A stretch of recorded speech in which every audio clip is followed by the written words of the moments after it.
কমলপুর মহকুমার শান্তির বাজারে নৈশকালীন পাহারাদার অরুণ পালকে অযথা মারধর করায় দুষ্কৃতিকারী শাস্তির দাবিতে সোমবার শান্তির বাজারে ব্যবসায়ীরা কমলপুর আমবাসা সড়ক অবরোধ করেন। ঘটনার খবর পেয়ে কমলপুর মহকুমার পুলিশ আধিকারিক সমুদ্র দেববর্মা, সালেমা থানার ওসি দীপক দাস সহ বিশাল পুলিশ ও টিএসআর শান্তির বাজারে পৌঁছে অবরোধ তোলার চেষ্টা করেন।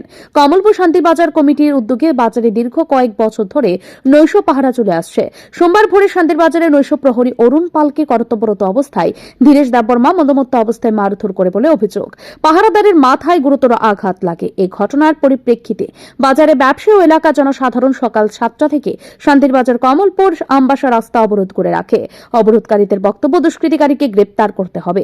অবরোধের কারণে রাস্তার দুই দিকে অসংখ্য যাত্রীবাহী গাড়ি সহ বিভিন্ন যানবাহন আটকে হয়ে যায়। অবরোধ চলে 12:30 পর্যন্ত, অর্থাৎ 5.5 ঘন্টা অবরোধ চলে। অবশেষে সালেমা থানার পুলিশ দুষ্কৃতিকারী ধীরেশ দেববর্মাকে গ্রেফতার করলে অবরোধ তুলে নেওয়া হয়। আজকে সকাল 8টা নাগাদ খবর পাই যে শান্তিবাজারে ব্যবসায়ী এলাকাবাসী এবং ব্যবসায়ী বৃন্দ মিলে শান্তিবাজার আমবাসা কমলপুর সড়ক অবরোধ করেছে। যে ঘটনার খবর পেয়ে আমি সঙ্গে সঙ্গে ঘটনাস্থলে আসি। ঘটনাস্থলে আসার পর জানতে পারি যে এই এলাকারই একটি ছেলে আজকে ভোরবেলা 4টা সাড়ে 4টা নাগাদ নাকি বাজারে যে পাহারাদার, ওই পাহারাদারকে মারধর করেছে। মারধর করে তার মাথা ফাটিয়ে দিয়েছে।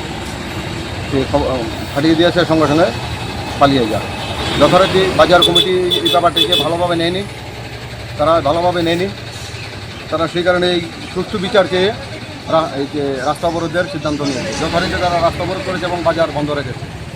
যথারীতি আমি আসলাম, এই ডিবি সাহেব এসে আমরা তাদের সঙ্গে কথাবার্তা বলেছি, বাজার কমিটির সঙ্গে কথাবার্তা বলেছি। তারা আমাকে বাজার কমিটির পক্ষ থেকে ওই ঘটনার সুষ্ঠু বিচার চেয়ে একটা অভিযোগ করেছে। অভিযোগপত্র আমি গ্রহণ করেছি এবং তাদেরকে আশ্বস্ত করেছি যে আগামী 24 ঘন্টার ভিতর আমরা যে এই ঘটনার সঙ্গে যে জড়িত তাদেরকে দুষ্কৃতীকে অ্যারেস্ট করে তাদেরকে আইনের আওতায় এনে সঠিক বিচারের ব্যবস্থা করব এবং তারা যাতে সঠিক বিচার পায়, যার মাথা ফেটছে সে যাতে সঠিক বিচার পায় সেই ব্যবস্থা করব।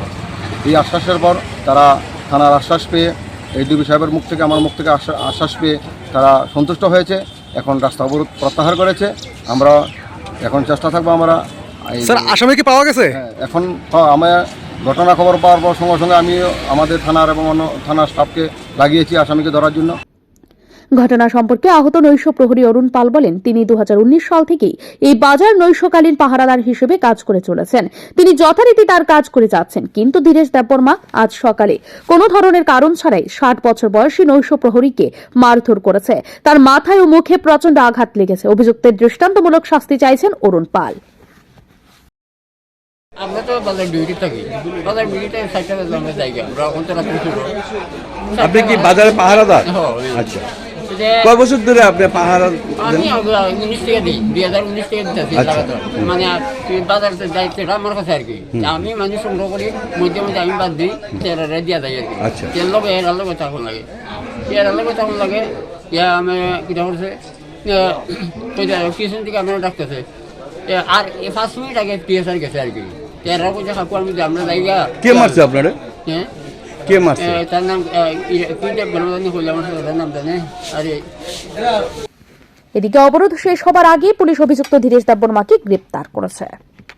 ব্যুরো রিপোর্ট, ঋদ্ধি নেটওয়ার্ক।